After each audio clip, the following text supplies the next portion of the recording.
In the forgotten hills of eastern Kentucky, where the Appalachian mist hangs like a veil between this world and something else, there once stood a house that locals refused to acknowledge. The Harmon Estate, with its imposing Victorian architecture and peculiar iron fences, sat alone on Blackwater Ridge, a place where even the bravest hunters wouldn't linger after sunset. Records from the county archive state that in the winter of 1871, 17 people entered that house seeking treatment. Only 7 would ever be seen again. The Harmon family papers, sealed in the University of Kentucky archives for nearly a century and only recently unsealed by court order, tell a story that challenges our understanding of medical ethics and human nature. Journals, correspondence with European universities, and detailed patient records, all preserved in meticulous handwriting that betrays no emotion for the horrors they document. What happened on Blackwater Ridge wasn't the work of superstitious mountain folk or the supernatural forces they feared. The truth, as it often is, was far more mundane and infinitely more disturbing. It was science without conscience, progress without permission, knowledge without wisdom. Are you brave enough to know what happened to the Harmon family? And more importantly, are you prepared to confront what they discovered about the human mind that even modern science has chosen to forget? The winter of 1871 came early to Clay County, Kentucky. The mountain hollers filled with dense fog that rarely lifted, turning day to perpetual dusk. The Harmon estate stood 3 stories tall, its windows like watchful eyes overlooking the town of Manchester below. The house had been built by Dr. Elias Harmon, who had returned from medical studies in Philadelphia and Vienna with a fortune that no one questioned and knowledge that no one understood. Dr. Harmon, with his perfectly trimmed beard and wire-rimmed spectacles, was both respected and feared. His wife, Constance, once vibrant and social according to town records, had become a pale shadow rarely seen outside the estate. Their 3 children, twins Elizabeth and Eleanor, and the youngest, Thomas, were educated at home. Their interactions with townspeople limited to Sunday church services, where they sat unnaturally still and silent. The family employed local women as housekeepers, but, curiously, none lasted more than a few months. They would leave without notice, and those who asked about their experiences would receive only distant stares and mumbled excuses. Some left Manchester altogether. The Harmons brought something back with them, whispered Widow Carson, who ran the general store. Knowledge not meant for God-fearing folk. In those days, mental affliction was considered a family shame, hidden behind closed doors or relegated to distant asylums. But Dr. Harmon offered an alternative. Progressive treatment for nervous disorders, his discreet circular announced, passed only to wealthy families in neighboring counties. Restoration of proper mental function through modern scientific methods. Families desperate to restore errant daughters and unstable sons to normalcy began arriving at Blackwater Ridge that autumn. They came in closed carriages, patients sedated and hidden from view. They left the same way. Some with docile, vacant-eyed family members, others with simply a pine box and a medical certificate citing natural causes. Isaac Pembroke was 14 when he first noticed something wrong at the Harmon house. The son of a local trapper, he knew every trail and hollow around Manchester. While tracking a wounded fox one November evening, he found himself at the edge of the Harmon property, hidden in the brush as darkness fell. "I heard singing," he later told the county magistrate in testimony that was promptly sealed. "Not like church singing, more like a child's rhyme over and over. Coming from what looked like cellar windows I'd never noticed before." Isaac described lights moving behind frosted glass, shadows of people moving in procession, and then the singing stopped, replaced by a sound like someone trying to scream underwater. When he accidentally snapped a branch, a lantern swung in his direction. He glimpsed Dr. Harmon's face, oddly distorted in the yellow light, staring into the darkness. Isaac ran home and told his father, who whipped him for trespassing and forbade him from spreading superstitious nonsense about the respected doctor. But the boy couldn't forget what he'd seen next. Someone being carried, limp as a rag doll, toward those cellar doors, their head lolling unnaturally to the side. That winter, 3 girls from prominent families in neighboring Jackson County arrived at the Harmon estate, all suffering from what their parents called feminine hysteria, rebellious behavior, inappropriate questions, refusal to follow societal expectations. After 6 weeks of Dr. Harmon's progressive treatment, they returned home. Margaret Collins had been a talented pianist whose compositions had drawn attention from as far as Louisville. She returned unable to recognize her own instrument. Sarah Beth Holcomb, who had expressed desires to attend university like her brothers, now sat for hours staring at needlepoint she never completed. Catherine Winslow, who had scandalized her family by attempting to run away with the son of their groundskeeper, now agreed to marry the 50-year-old banker her father had chosen, showing neither resistance nor interest. "She follows instructions perfectly," Catherine's mother wrote in a letter found among the Harmon papers. "But I confess, doctor, that sometimes I look into her eyes and wonder if my daughter is still there at all. You assured us the listlessness would pass, but it has been 3 months. Still, I suppose an obedient daughter is preferable to a disgraced one." Their families noticed other changes too. The girls suffered from gaps in memory. They sometimes paused mid-sentence, eyes fluttering before continuing as if nothing had happened. They reported strange dreams of lights and singing, and each girl bore a small, perfectly circular scar at the base of her skull, hidden beneath her hair, which Dr. Harmon explained as a necessary part of releasing the nervous pressure causing their conditions. "She's like a clockwork doll," Sarah Beth's brother confided to his university colleague. "She moves and speaks, but something essential is missing. Mother says I should be grateful she's no longer disgracing the family name, but I would rather have my argumentative sister back than this empty shell." What these families didn't know was that one of the 3 girls was beginning to remember. Catherine Winslow, the quietest and seemingly most successfully treated of Dr. Harmon's patients, had begun keeping a secret journal hidden in a hollowed-out devotional book. At night, when the household slept, she wrote in barely legible handwriting, sometimes the same phrase repeated for pages. "I am still here. I am still here. I am still here." Catherine's journal entries gradually became more coherent. She documented the strange fragments of memory that returned in her dreams. The cold cellar room beneath the Harmon house, the sound of medical instruments being arranged on metal trays, Dr. Harmon's voice calmly explaining procedures to unseen assistants. Most disturbing were her memories of the twins, Elizabeth and Eleanor Harmon, standing perfectly still in matching blue dresses, observing the procedures without expression. "They spoke in unison," she wrote in shaky script, reciting medical terms I don't understand. Their father called them his finest achievements, something about complete neural harmony. "They held my hand during the worst parts, but their touch brought no comfort. Their fingers were cold as stone." In the spring of 1872, Manchester experienced an unusual number of disappearances. 3 local women vanished while gathering herbs in the hills. A traveling salesman was last seen taking the road past Blackwater Ridge.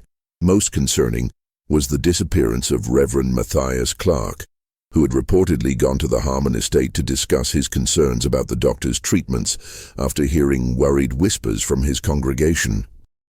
County Sheriff Thomas Blackwood rode to the estate to inquire about the missing Reverend.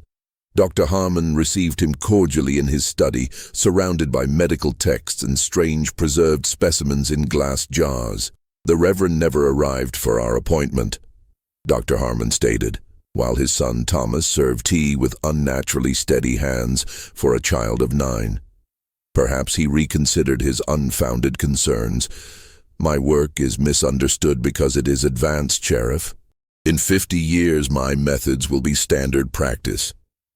Sheriff Blackwood later told his deputy that something about the boy's vacant stare disturbed him more than anything else at the estate. It was like looking into empty space, he said, and I could swear I heard women crying somewhere in that house, but the doctor assured me his wife and daughters were visiting relatives in Lexington. What the sheriff couldn't know was that Constance Harmon hadn't left the estate in over a year. Once a celebrated beauty with a lively intellect, she now spent her days in a room in the East Wing, staring at the wall or meticulously sorting colored threads that she never used for sewing. Visitors who inquired about her were told she suffered from delicate nerves, a common explanation for inconvenient female behavior in that era. The truth, documented in Dr. Harmon's private journal, was far more sinister. Wife continued to question methods, expressed moral concerns about the procedures on the Collins girl, threatened to write to medical board in Philadelphia, implemented phase 1 treatment as precaution, subject now compliant but experiencing motor function issues, considering partial reversal if obedience maintains. Catherine Winslow's secret observations continued. Despite her apparent docility, she had developed a method of appearing completely submissive while maintaining an inner awareness. At night, she explored her soon-to-be husband's house, collecting small items she might need, a letter opener, matches, a small amount of money from his unattended wallet. She documented the patterns of her episodes, moments when her consciousness seemed to fade and her body acted without her control. The episodes come when I question too deeply or feel too strongly, she wrote, like a clockwork mechanism activating inside my mind. I've learned to think around them to hide my true thoughts behind a wall of emptiness. I believe something was done to my brain in that cellar, something that reaches inside me even now, across the miles. Sometimes I hear the twins singing, though I know they cannot be here. In June of 1872, another young woman was sent to Dr. Harmon. Rebecca Hollister, daughter of a state judge, had publicly challenged a prominent church elder about women's suffrage and refused to apologize. Her father had heard of Dr. Harmon's success with correcting feminine willfulness and arranged for her immediate treatment. Unlike the previous patients, Rebecca was physically robust and exceptionally strong-willed. When the sedative she was given on arrival wore off sooner than expected, she managed to break free from her restraints in the cellar examination room. In her confused state, she stumbled into areas of the house meant to be kept sealed from patients. What she saw would later be documented in a deposition so disturbing that the judge ordered it burned after the hearing. But one clerk made a copy that remained hidden in county records for decades. Rooms full of people who weren't people anymore, Rebecca testified. Some rocking or twitching, others completely still. The missing reverend was there, staring at a Bible he wasn't reading. Mrs. Harmon sat arranging and rearranging colored spools in patterns that seemed to mean something to her damaged mind. And the children, those unnatural children, moved among them, checking their responses like little doctors. Most horrifying was what Rebecca discovered in Dr. Harmon's laboratory. Detailed anatomical drawings of the human brain, with specific regions marked for behavioral control and memory suppression. Journals documented years of experimentation, first on animals, then on the doctor's own wife when she threatened to expose his work, and finally on the desperate young women sent by their families. The twins had been his earliest success, deliberately conditioned from infancy to operate as a single consciousness, their individuality systematically erased through precisely targeted treatments. Rebecca managed to escape through a coal chute, fleeing barefoot through the woods until she collapsed near a farmhouse 5 miles away. The farmer and his wife, disturbed by her wild appearance and wilder claims, considered returning her to the doctor but instead contacted her father. Judge Hollister arrived to find his daughter in a state of terror, temporarily housed in the Manchester jail for her protection. Sheriff Blackwood, deeply troubled by Rebecca's claims, agreed to accompany the judge to the Harmon estate with a warrant for inspection. When we arrived, Sheriff Blackwood later reported, the place was immaculate. Dr. Harmon received us calmly, expressing concern for the poor, delusional girl who had fled before treatment could begin. He allowed us to search the entire house, including the cellar, which contained nothing but a well-appointed medical examination room and storage areas. No patients, no laboratories, no evidence of the horrors Rebecca described. Judge Hollister, seeing no evidence of wrongdoing and embarrassed by his daughter's accusations against a respected physician, apologized to Dr. Harmon. The sheriff, however, noticed something unusual. Fresh wagon tracks leading from the back of the property toward an abandoned mining road and circular burns in the yard consistent with document burning. Rebecca Hollister refused to return home with her father. "He'll send me back," she insisted, "and next time I won't remember enough to escape." That night, she vanished from her cell. Sheriff Blackwood suspected the judge had removed her secretly to avoid scandal, but his inquiries to hospitals and asylums across Kentucky yielded no trace of her. What no one knew was that Rebecca had found an unlikely ally, Catherine Winslow, who had read about the incident in her fiancé's newspaper and recognized a fellow survivor. Using money she had slowly accumulated, Catherine helped Rebecca escape to Cincinnati, where they made contact with a journalist known for investigating medical malpractice. 3 days later, Catherine failed to appear for breakfast. Her room was empty, the window open. All that remained was her secret journal, hidden where no one would think to look. And in her elegant fiancé's study, a letter had been placed prominently on his desk. "You knew what he did to us. You recommended him to the Hollisters." The Cincinnati Daily Gazette never published the exposé that Catherine and Rebecca had risked everything to create. The journalist they contacted, Edward Fleming, was found dead in his boarding house, an apparent suicide. His notes on the Harmon case were missing. The newspaper's editor received a substantial donation from an anonymous Kentucky philanthropist the following week. But something had changed.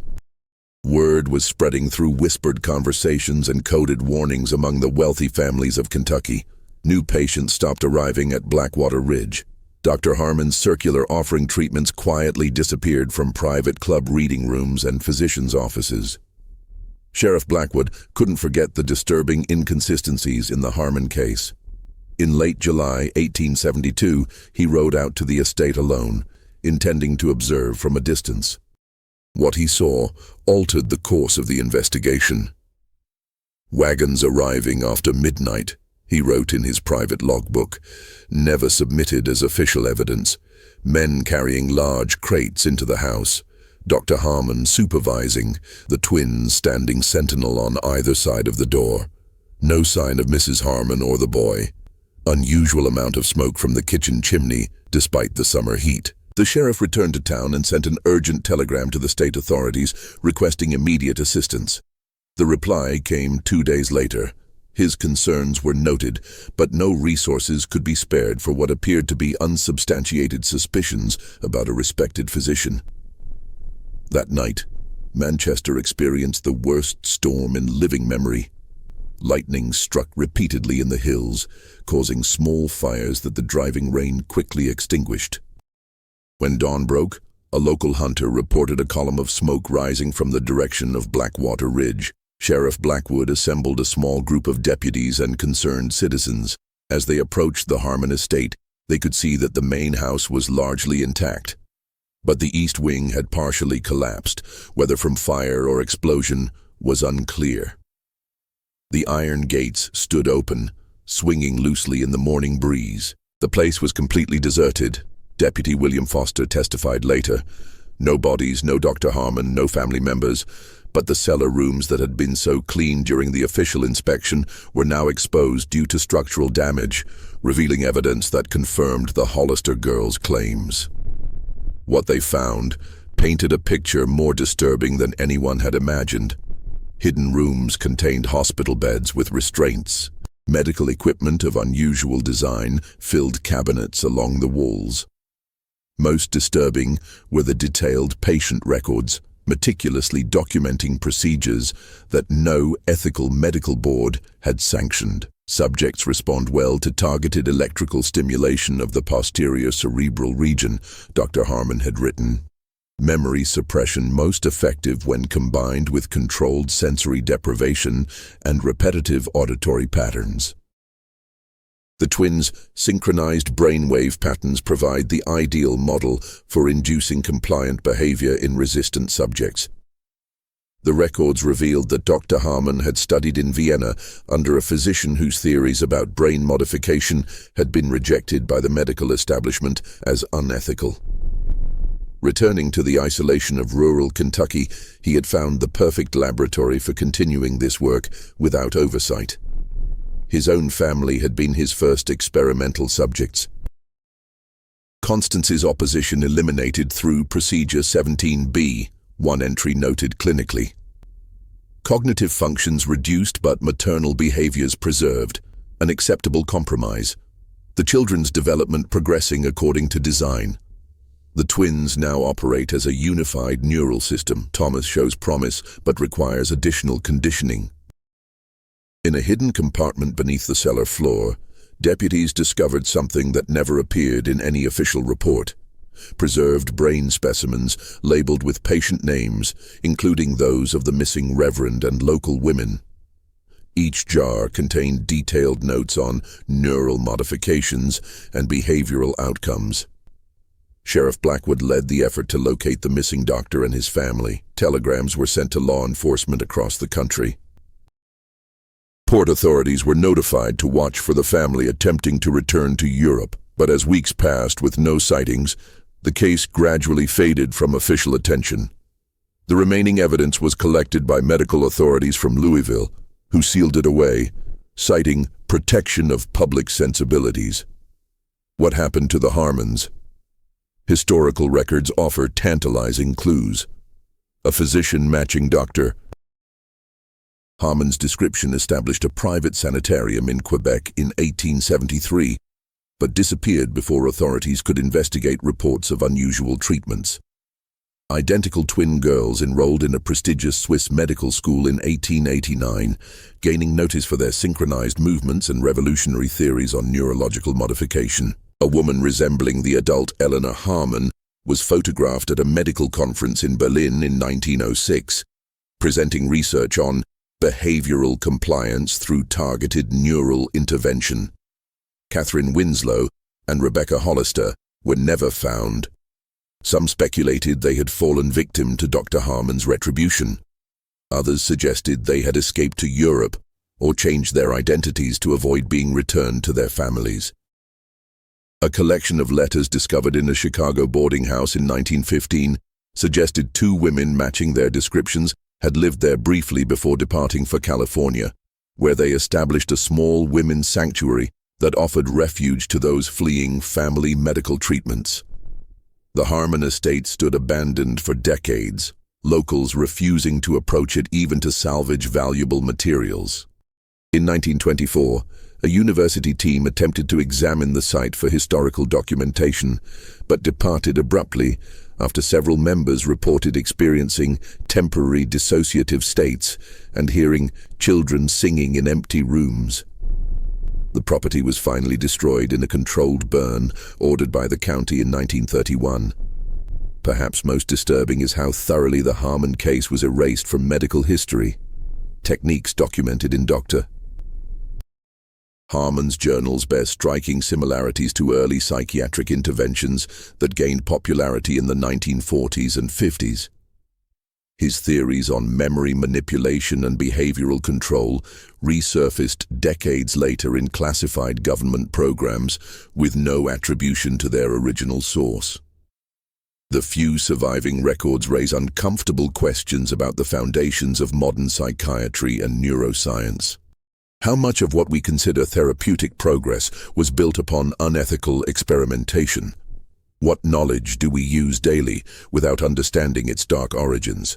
In the university archives, where the last Harmon papers remain, one final journal entry stands as a chilling testament to a mind that abandoned humanity in pursuit of scientific advancement. History will vindicate my methods when the results speak for themselves. A society of perfectly compliant citizens, free from the disorder of individual willfulness. I have merely accelerated the inevitable direction of civilization. If some minds must be sacrificed to map the path forward, that is the cost of progress. The future belongs to those who can shape the human brain itself. The legacy of Blackwater Ridge reminds us that the most dangerous darkness isn't found in superstition or the supernatural, but in the rational mind that sees human beings as mere subjects for experimentation. When science divorces itself from conscience, knowledge becomes its own form of horror, one that can spread quietly through generations, hiding behind the respectable face of progress. The Harmon family disappeared into history, but their work continues to influence our world in ways we may never fully comprehend. Sometimes late at night in certain psychiatric institutions, nurses report hearing patients humming the same unfamiliar melody. A simple, childlike tune that no one can identify, but which fills those who hear it with inexplicable dread. And in rural Kentucky, locals still avoid certain hollows where the fog settles too thickly, where the silence feels too complete, where sometimes, just sometimes, two identical voices can be heard singing in perfect unison.